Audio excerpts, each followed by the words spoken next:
3 2. بسم الله الرحمن الرحيم. السلام عليكم ورحمة الله وبركاته. أهلا وسهلا بيكم وحلقة جديدة من استوديو بروفيسور. النهاردة بنقول مبروك للنادي الأهلي بطل كأس مصر لموسم 2021-2022، الموسم المنقضي أو الموسم اللي فات. الكاس بتاعه بيتلعب في الدور الثاني من الموسم الحالي. طبعا هو عك احنا نمنا صحينا افتكرنا ان لسه ماتشات الكاس ما خلصتش، فراحوا حاطين الماتش ده يتلعب، وفعلا ماتش اتلعب، ماتش مثير، ولكن مثير في احداثه مش في متعته الكرويه. النادي الاهلي بيبتدي النهارده تشكيله مكون من محمد الشناوي في حراسه المرمى، قلبين دفاع رامي ربيعه ومحمد عبد المنعم، على اليمين محمد هاني، على الشمال علي معلول، نص الملعب حمدي فتحي، مروان عطيه وعمرو السوليه، في خط الامام بيرسي تاو على اليمين، حسين الشحات على الشمال، محمود عبد المنعم كهربا راس حربه وحيد.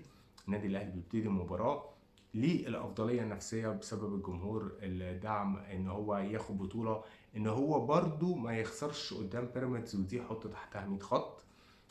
25 دقيقه الاهلي ما بيعملش حاجه غير انه بيستحوذ على الكوره. بيراميدز بادي ضاغط عالي بس متحفظ عالي كتمركز، لكن اجريسيف لا. في المقابل كده الاهلي بيرمي كور طويله دايما، وهي بتبقى من نصيب مدافعين بيراميدز، اللي بالمناسبه اسامه جلال النهارده كان نقطه فارقه في نتيجه المباراه، وهقول لكم ازاي.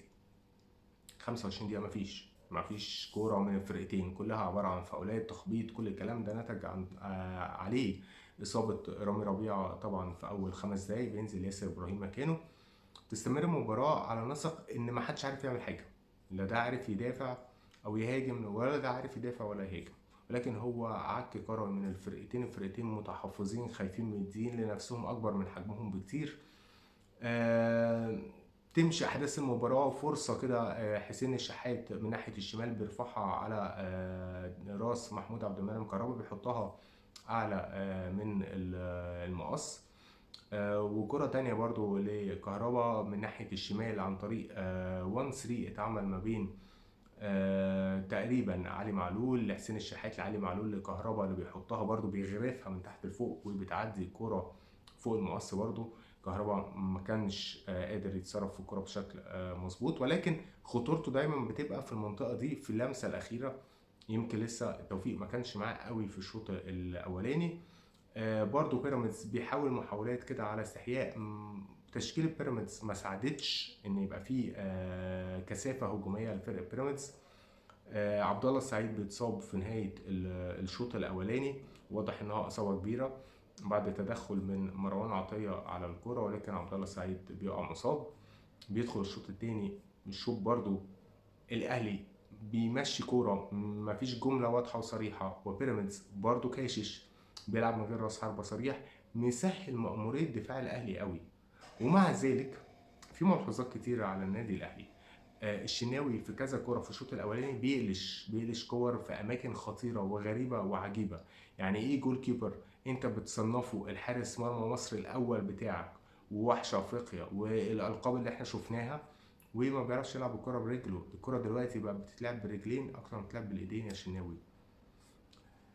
نقطة تانية، آه الاهلي بيفتقد، لا زال يفتقد اللاعب المتحكم في الريتم، ولاعب مركز 10. لاعب مركز 10 اللي الاهلي لسه مش قادر يوجده، وبالتالي نسق الاهلي الهجومي بلا قائد، بلا مايسترو. حقيقي عمرو السولية سيء جدا جدا جدا الحقيقة بعد ما رجع الإصابة، سواء في ماتش الهلال أو في الماتش ده. حتى عمرو السولية مش بمستواه خالص. يدخل الشوط الثاني بعد 10 دقايق بالظبط، عمرو السولية بيبدل، يقول لهم ان هو عايز يبدل. طب انت كنت بتدخل ليه الشوط الثاني اصلا؟ ما كان ممكن لو حسيت انك مش كويس تغير بين الشوطين. يعني ملهاش لازمه خالص انك انت تدخل وتخسر فرقتك تغييره وتربك حسابات الفرقه. ينزل محمد مجدي قفشه، هو ما فرقش كتير على فكره. محمد مجدي قفشه دلوقتي النهارده وجوده زي عدمه. محمد مجدي قفشه النهارده كان بيهرب من الكوره. يعني محمد مجدي قفشه اللي احنا كنا بننتقده ومش عاجبنا، كان بينزل يلمس مع زمايله وبيلعب كرات ما فيهاش اي ابداعيه. النهارده مجدي قفشه بيهرب انه يستلم، كل اللعيب بيستلم. عندك محمد مجدي قفشه بيديله ظهره ويطلع يجري. اكتر لعيب مسك كرة النهارده في النادي الاهلي هو مروان عطيه. مروان عطيه هو اللي كان قائم باعمال توزيع اللعب للاعيبه النادي الاهلي. طيب، فاول بيعملوا كهربا على وليد الكارتي، الكرة بتترفع من الشيبي الباك اليمين بتاع بيراميدز، بالمناسبة ده لعيب كويس جدا. بيرفع الكرة، بيدخل احمد سامي بيلعبها براسه، طبعا مفيش اي رقم مفيش اي حاجه طبعا، يعني ده شيء من بديهيات دفاعنا الاهلي، ان اللي عايز يعمل حاجه بيعملها. بيسقطها، بتخبط لوب كده، بتخبط في العارضه. محمد الشناوي برضو لازال واخد وضعيه المشاهد، ان هو بيبص للكره خلاص، وبعدين رياكشن بطيء بطيء بطيء بيدخل وليد الكارت بيحطها بدماغه، وبيراميدز بيتقدم في الدقيقه 72 على النادي الاهلي وبين جمهوره، وخلاص الكاس هيروح. ولكن انتفاضة حمراء بتقودها جماهير النادي الأهلي المحترمة الوفية، بتدب روح لمدة 5 دقايق في لعبة الأهلي. أول مرة أشوف لعيبة النادي الأهلي بتلعب بروح فعلا، مفيش دقيقتين. كرة ركنية بتترفع، بيدخل ياسر إبراهيم يحطها، وكهربا ينتشها ويتعادل النادي الأهلي. وبالمناسبة أحمد الشناوي حارس مرمى بالنسبة لي هو لغز، لغز، لأن هو كرة في المتناول سهلة بيطلع تحس انه يعني مفيش كير خالص، بيلعب بلا روح بلا اي حاجة يعني. مفيش يا سيدي، بتعدي ربع ساعة الأخيرة فرقتين بيحاولوا يلوشوا. بيراميدز بتجيله كرة في منتهى الخطورة بعد هدف التعادل بتاع النادي الأهلي من ركنية بتتلعب، كرة بثلاث أرواح. الشناوي بيطلع برضو على الفاضي، وبتعدي الكورة وبتتشاط، علي معلول بينقذها من على خط المرمى، تتلخبط الكرة في الآخر، الشناوي كتر خيره بيمسكها. ولكن محمد الشناوي النهارده، او سواء احمد او محمد الشناوي النهارده، في منتهى السوء. بيخلص الشوط الثاني والمباراه، بنروح للوقت الاضافي.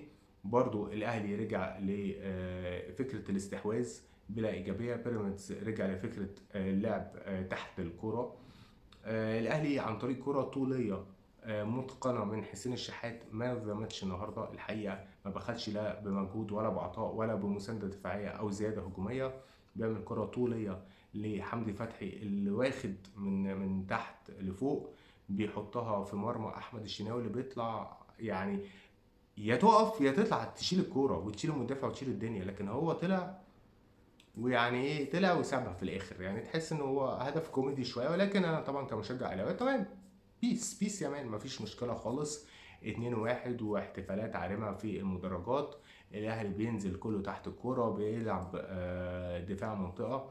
يخلص الشوط الاولاني الاضافي، يبتدي الشوط الثاني بتغييرات طبعا برضو.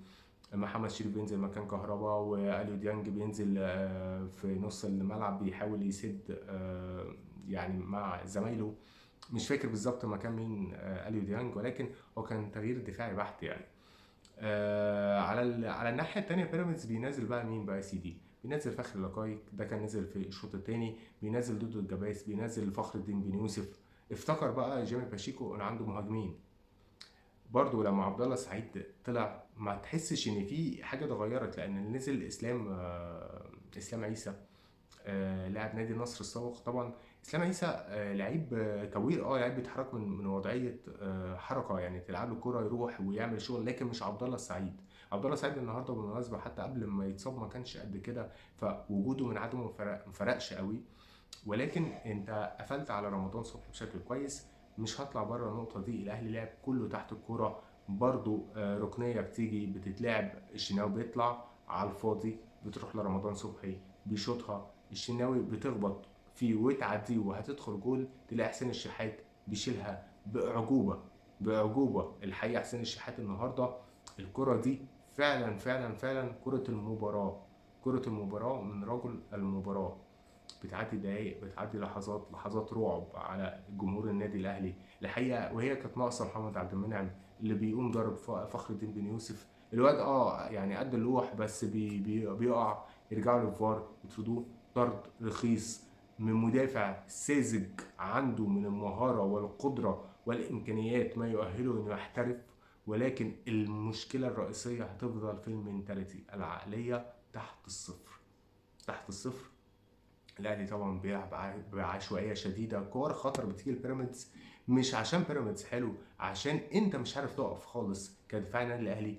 ما عندكش القدره انك انت تمسك نفسك دفاعيا. يعني الماتش ده لو كان استمر لمده 5 دقايق كمان كان ممكن بيراميدز اصلا يتعادل، مش عشان هو كويس، عشان انت اصلا مش واقف صح ولا اي حاجه. مبروك مره تانية النادي الاهلي. تقييم سريع للاعبين. محمد الشناوي بصراحه لغز كبير جدا، انا احترت وانا بتفرج عليه، لان هو مفترض ان ده حارس مرمى مصر الاول، ولكن اللي بيعمله في الموسم ده كله كده على بعضه ترجم في الماتش ده من اداء هزيل. الكرة على الارض بيلعبها في منتهى السوء ومنتهى الخطوره ايضا. كرة عرضيه ما بيطلعش يمسكها زي الناس. قراراته كلها او معظمها غلط الا ما رحم ربي، يعني حاجات بسيطه جدا اللي بيطلع عليها مظبوط. محمد الشناوي النهارده 1/10. رامي ربيعة لم يختبر. محمد عبد المنعم الماتش كله 5/10، وعشان الطرد ده 2/10.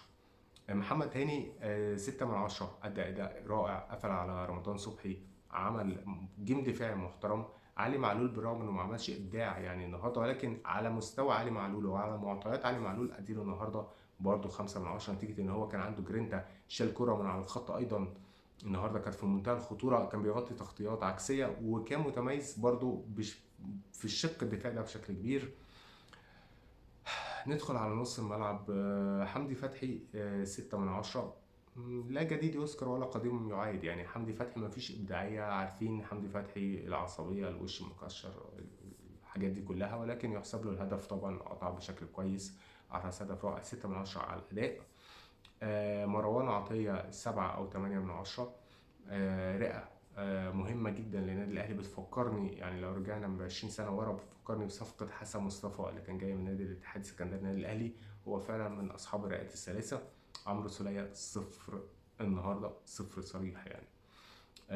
بيرسي تاو 3/10 يعني.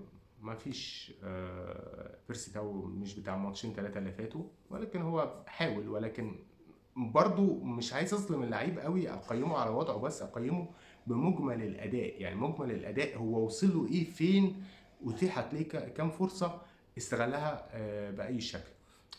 حسين الشحات 8/10 او 7/10. اداء رائع. بيفتح لنفسه جبهات، عنده حلول. حسين الشحات استعاد كتير قوي من مستوى حسين الشحات بتاع المقصه اللي احنا كنا عارفينه، وبقاله كده ثابت يعني حوالي 10 12 ماتش ماشي بشكل كويس جدا، يمكن من ساعه ما رجع يشارك مع النادي الاهلي قبل كاس العالم للانديه وهو اداؤه في الطالع. فانا بطالب ان هو الراجل ده يستمر في النادي الاهلي، يجدد له، ان هو فعلا حل قوي جدا للنادي الاهلي. كهربا 2/10. سيبك من الجول وروح الفانيلا وكل الكلام ده، لكن مجمل الاداء 2/10. وبرده ما اقدرش الومه لانه ما جاتليش كور حقيقيه وفي مساحات صح، الكور متباصه صح، الكور كلها مشتركه، هو مش بتاع الكلام ده. البودلة ياسر ابراهيم 5/10. عندنا مين تاني؟ محمد مجدي قفشه 0، يعني 0 كبير كمان. يعني مجدي قفشه يعني مش عارف، يعني لا تعليق بصراحه يعني.